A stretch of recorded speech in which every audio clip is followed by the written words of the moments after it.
नमस्कार दोस्तों, आज हम सुभद्रा कुमारी चौहान जी की लिखी कहानी राही का पठन करेंगे। यह कहानी सुभद्रा कुमारी चौहान जी के कहानी संग्रह सीधे साधे चित्र में संकलित है, जो कि 1947 में प्रकाशित हुआ। यह कहानी संग्रह 14 कहानियों का एक संग्रह है। यह सुभद्रा कुमारी जी का तीसरा व अंतिम कहानी संग्रह है।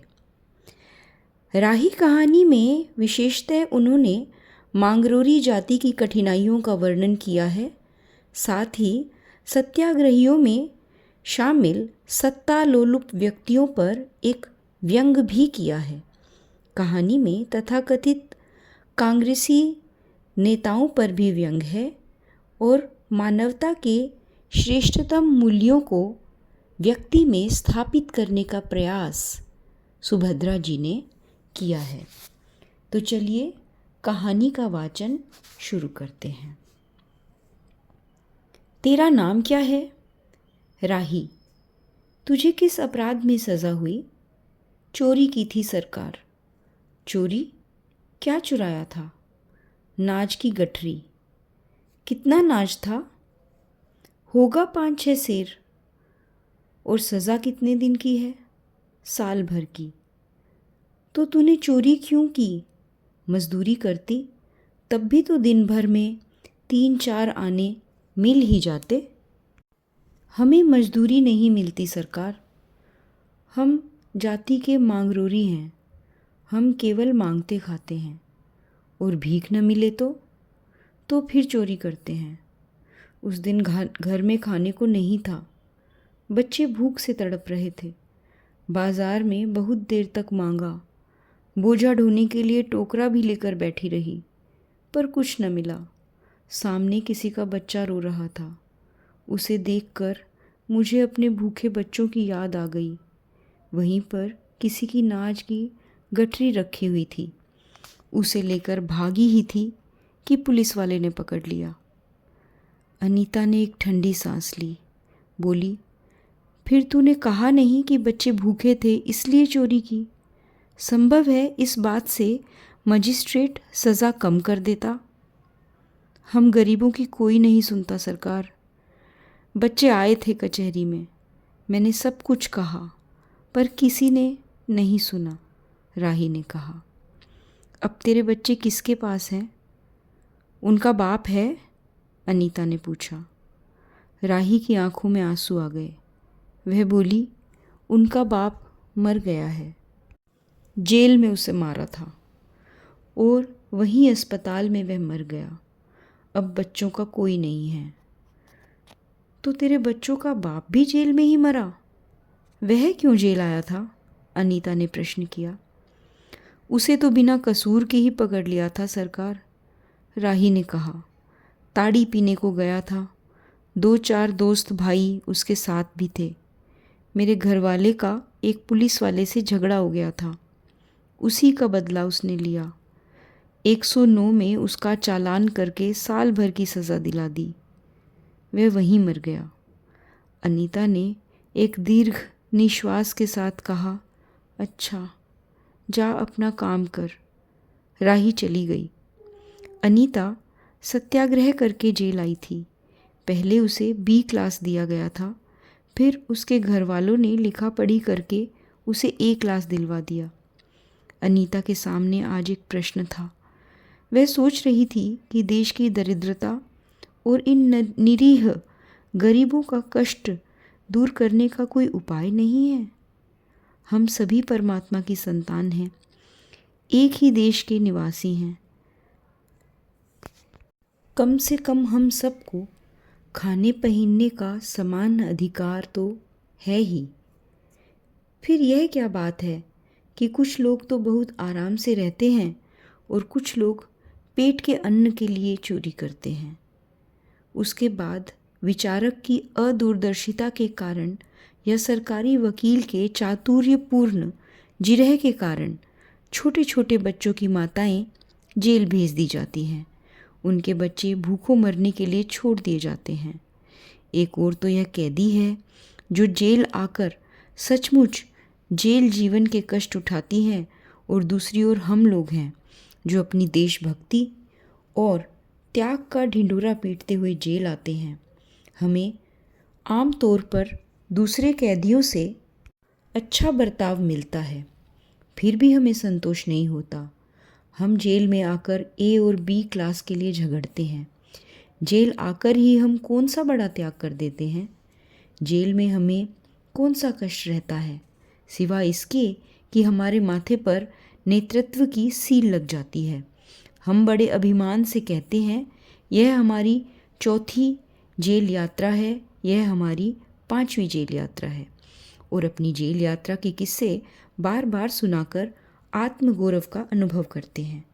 तात्पर्य यह है कि हम जितनी बार जेल जा चुके होते हैं, हम उतनी ही सीढ़ी देशभक्ति और त्याग से दूसरों के ऊपर उठ जाते हैं, और इस बात के बल पर जेल से छूटने के बाद कांग्रेस को राजकीय सत्ता मिलते ही हम मिनिस्टर, स्थानिक संस्थाओं के मेंबर और न जाने क्या क्या हो जाते हैं। अनीता सोच रही थी, कल तक जो खद्दर भी न पहनते थे, बात बात पर कांग्रेस का मजाक उड़ाते थे, कांग्रेस के हाथों में थोड़ी सी शक्ति आते ही वे कांग्रेस भक्त बन गए, खद्दर पहनने लगे, यहाँ तक कि जेल में भी दिखाई देने लगे। वास्तव में यह देशभक्ति है या सत्ता भक्ति? अनीता के विचारों का तांता लगा हुआ था। वह दार्शनिक हो रही थी। उसे अनुभव हुआ जैसे कोई भीतर ही भीतर उसे काट रहा हो। अनीता की विचारावली अनीता को ही खाई जा रही थी। उसे बार बार लग रहा था कि उसकी देशभक्ति सच्ची देशभक्ति नहीं, वरन एक मजाक है। उसे आत्मग्लानि हुई और साथ ही साथ आत्मानुभूति भी। अनीता की आत्मा बोल उठे, वास्तव में सच्ची देशभक्ति तो इन गरीबों के कष्ट निवारण में है।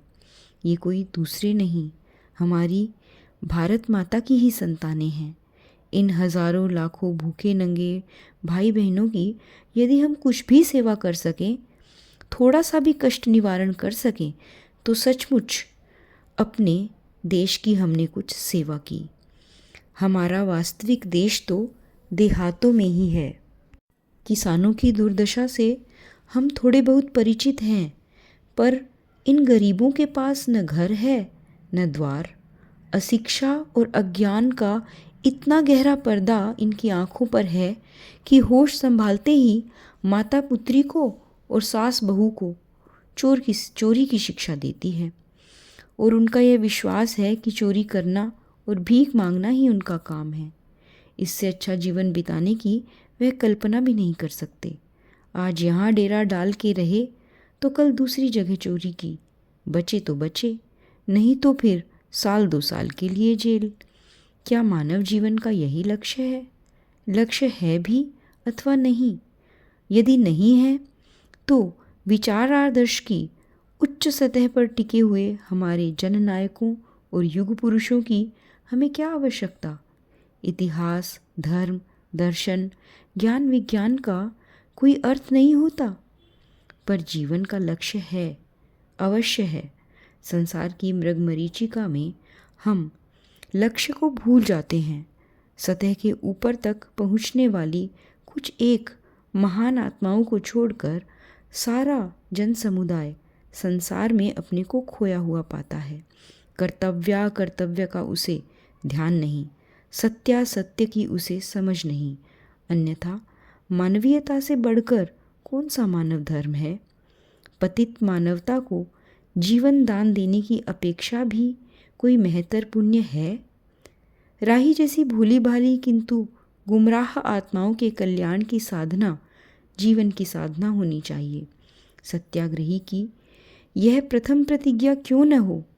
देशभक्ति का यही मापदंड क्यों न बने? अनीता दिन भर इन्हीं विचारों में डूबी रही। शाम को भी वह इसी प्रकार कुछ सोचते सोचते सो गई।